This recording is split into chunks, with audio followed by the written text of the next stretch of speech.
Welcome to the People's Impact News with your host, Marjorie Kelly. Brought to you by the Baton Rouge Weekly Press, a people's publication serving Baton Rouge and surrounding areas. Good morning, Baton Rouge, and welcome to the People's Impact News. I'm Marjorie Kelly, and I will be reporting your news for today. The People's Impact News is brought to you by the Baton Rouge Weekly Press, the People's publication. Now, the Weekly Press is a free publication, and it comes out each Thursday. If you don't know where to get your copy of the paper, you can either call us at 225-775-2002 or simply send us an email to theweeklypress@yahoo.com, and we'll be happy to get you and your weekly press together. Okay, well, we're coming hopefully to the end of a few showers that have been passing upon us, and it's looking like it will be nice and sunny throughout the weekend and into the coming week. As we enter into November, the year is quickly coming to an end, and so will this lovely weather. So I admonish you to get out there and breathe some fresh air, get some exercise, and just enjoy nature and all of the beauty of autumn. All right, it's time for us to get into our news for this week. And we're going to begin with our front page news this week at the Baton Rouge Weekly Press. Apparently, some feel like President Obama has not been forthcoming on his promises with the new Obamacare health insurance reform. However, Washington reports that the White House argued on Tuesday that President Barack Obama did mislead the public when he repeatedly promised Americans, if you like your health plan, you will be able to keep your health plan under the Affordable Care Act. Now, Press Secretary Jay Carney said that the president's declaration was still technically true, even as almost 2 million Americans across the country are getting or about to get letters canceling policies purchased on the individual market. Now, Carney said that the president was clear about a basic fact on Tuesday when he was asked directly whether Obama misled Americans that impacted of his signature domestic achievement. He said if you had insurance that you liked on the individual market and you wanted to keep that insurance, you could. Now, White House Press Secretary Carney explained that the president his earlier statements regarding the ability for people to stay on their existing insurance plans because they would be grandfathered in. Carney's comments apparently came after NBC News reported that the administration had been aware since the summer of 2010 of the risk that the law could cause some individuals to have their insurance policies changed or canceled effectively, forcing them to enroll into a new insurance plan. So this is our update on the latest with the Obamacare. For more information, please pick up your copy of the Weekly Press and read the story in its entirety. Now, it sounds like there's a lot of information that you need in order to understand this new policy, so don't shy away, but get informed. And this is exactly what we here at Soul of the South and the People's Impact News would like to help you do. Okay, as we move right along, also on our front page news, reports from Washington show that Social Security is about to increase by 1.5%. Now, even though there will be an increase, it is reported that the Social Security benefits for nearly 58 million people will increase by 1.5% next year. However, the government announced that this increase is among the smallest since the automatic adjustments were adopted in 1975. Now, they say that it's small because consumer prices haven't gone up much in the past year, and the annual cost of living adjustment, or what we refer to as the COLA, is based on a government measure of inflation that was released on this past Wednesday morning. Now, the COLA affects the benefits for more than 1/5 of the country. In addition to Social Security payments, it affects benefits for millions of disabled veterans, federal retirees, and people who get supplemental Social Security income and the disability for the poor. The amounts of wages subject to Social Security taxes is almost going up. Social Security is funded by a 12.4% tax on the first $113,700 in wages earned by a worker, with half paid by the employers and the other half withheld from the worker's pay. Now, the Social Security Administration said that the wage threshold will increase to $117,000 next year, and wages above this threshold are not subject to Social Security taxes. So pick up your copy of the paper and finish reading about this story and get a clearer understanding of what is going on with the Social Security taxes. Okay, on the front page of our Louisiana news, Louisiana Governor Bobby Jindal expresses his opinion on what is going on with the government. At present, Bobby Jindal says that he's frustrated with the lack of leadership in Washington, but he declined to directly criticize his own party for fueling the recent government shutdown.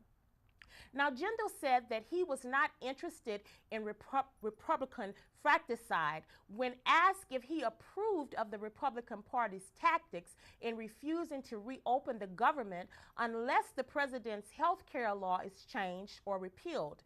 Governor Jindal is said to be a potential 2016 Republican presidential contender for the presidency of the United States. Okay, all right. Also on our front page news, Louisiana lawmakers are supporting delays in flood insurance rate hikes.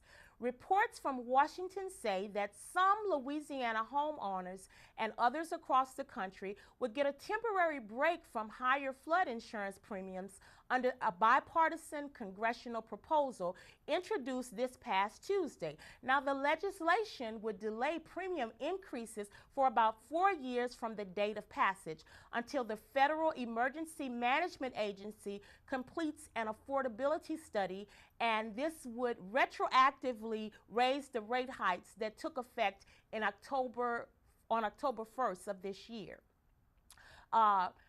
Senator Mary Landrieu, a co-sponsor of the bill, said that it buys time to change and modify things so that we can get it right. And Landrieu further said that delaying this piece of this project is also important because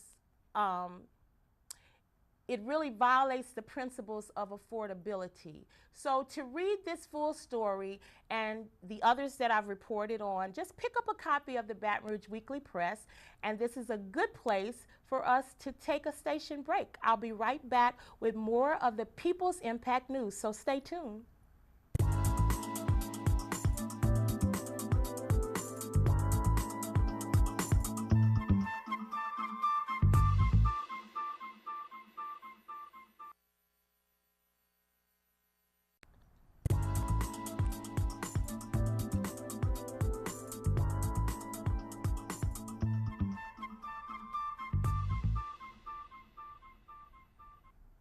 There you are. Welcome back. We are moving right along into our state and local news.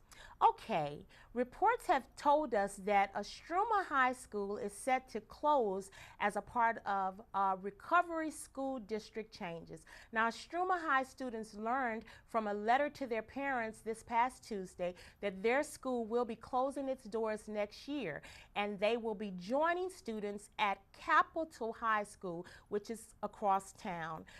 Baton Rouge area schools that will be affected by these changes have been announced due to the Recovery School District, and a few schools will be taken over by charters, but Astruma will be shutting down, according to the RSD Superintendent Patrick Dobard. It came down to failing test scores. So it'll be interesting to see how bringing a stream of students into the Capitol High School that has been their longtime rival will affect everyone. And this particularly saddens me because this is my alma mater. I graduated from Estruma High School. Okay, November 2nd has been slated as Household Hazardous Materials Collection Day here in East Baton Rouge Parish. East Baton Rouge Parish residents can drop off household hazardous materials for safe disposal at the upcoming Household Hazardous Material Collection Day on Saturday, November the 2nd, from 9 a.m. until 1 p.m. at Memorial Stadium in Baton Rouge. Now, the mayor's recycling director, who is Susan Hamilton, emphasized that this event is only for the collection of residential hazardous materials and will not accept materials generated by businesses and other commercial sources or by people who do not live in East Baton Rouge Parish. Now, if you are planning to drop off material, you need to know that all vehicles entering the drop-off site will be stopped to verify that you are indeed an occupant of East Baton Rouge Parish.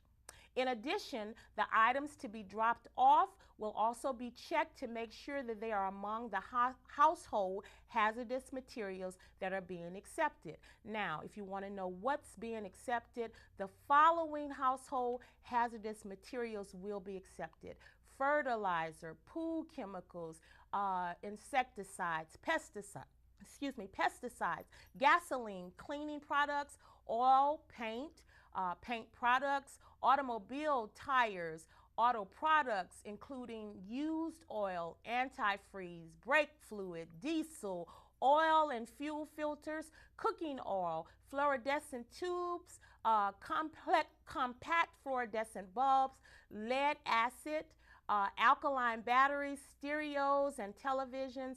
So all of these things are going to be accepted. However, to be accepted, liquids should be labeled in containers holding a minimum of 5 gallons or less. So gather up all of your materials and head out to Memorial Stadium on November the 2nd, but make sure that you meet all of these guidelines if you want to get rid of your hazardous materials.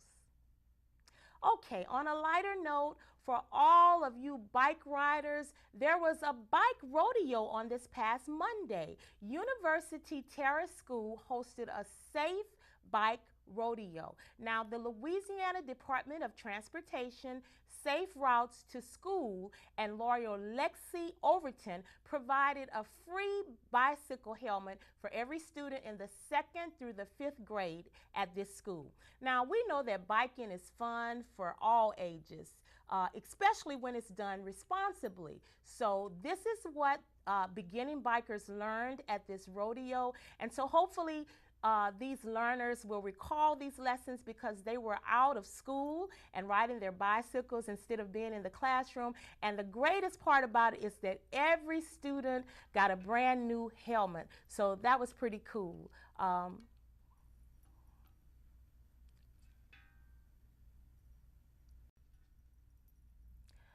Okay, we want you to read all of the great stories that are reported in the Baton Rouge Weekly Press.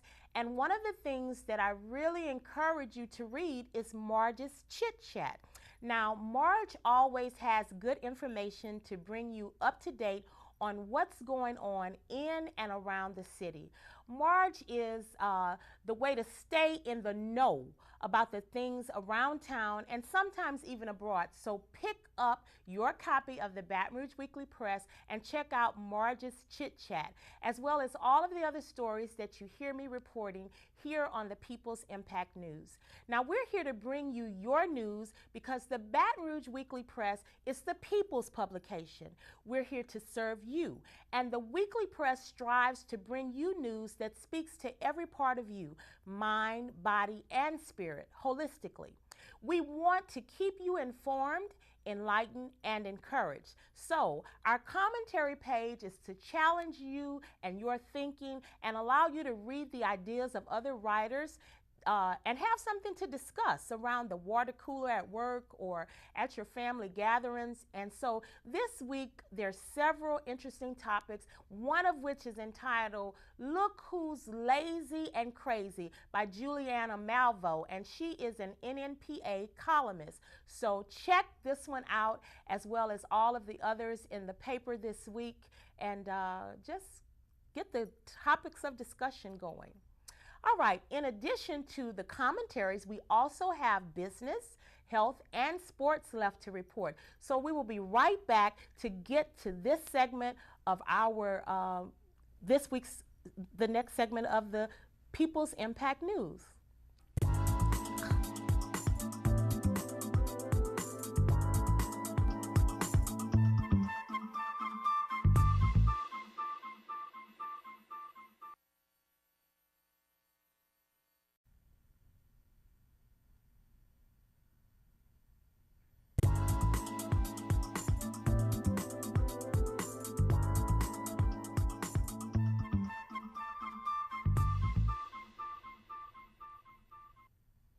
Welcome back.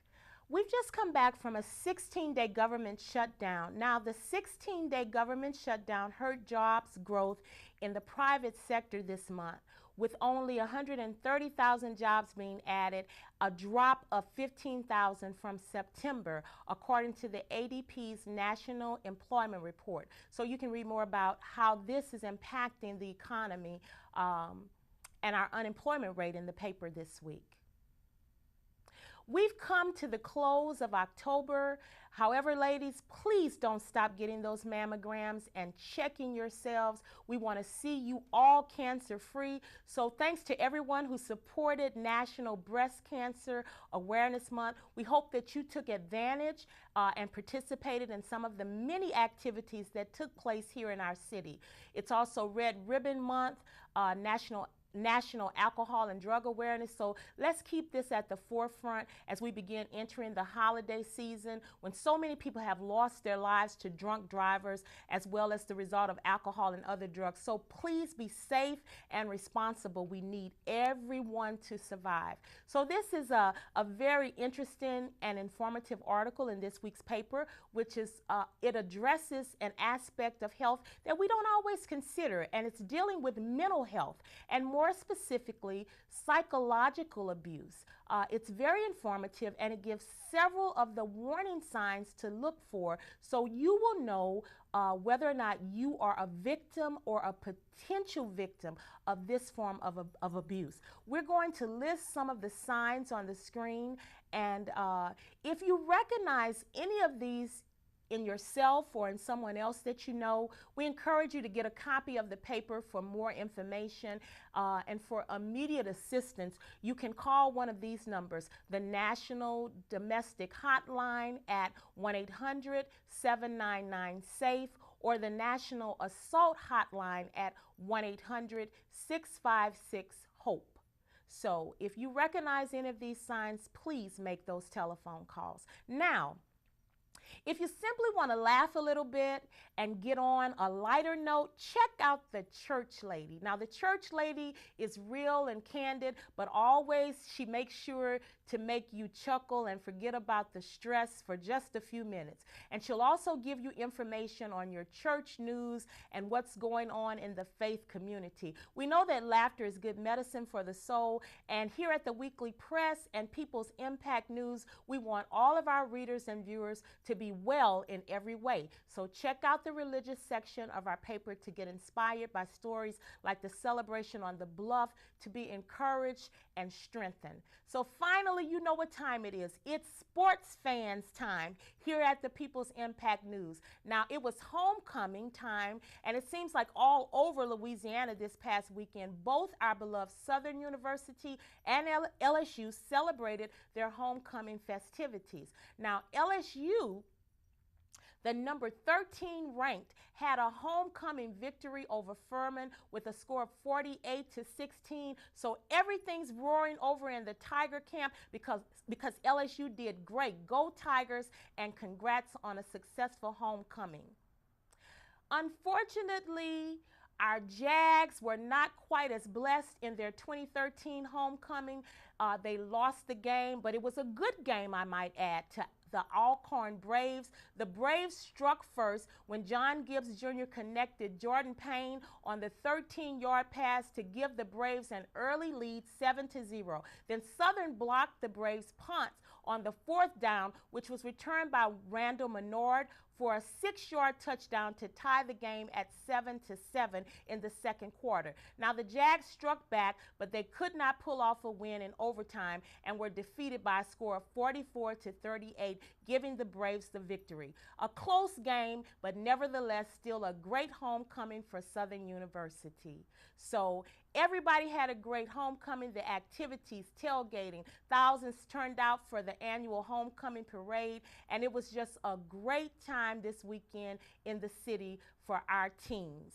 And we just want to tell them congratulations. At the midway point of the NFL season, our New Orleans Saints sport a 7-1, putting them as the division leaders for their conference, and this means that they are still in control of their own destiny. And hopefully this destiny will lead them straight to the Super Bowl. So the Saints play the New York Jets next, and their goal is to take their record to a healthy 9-1, which will keep those Jets grounded and assure them victory and give them a clear view of that Lombardi trophy. Well, that's going to do it for me. This has been the People's Impact News. Remember, you have the ability to make an impact on your life, your community, and your world. Have a great week, and I'll see you next time.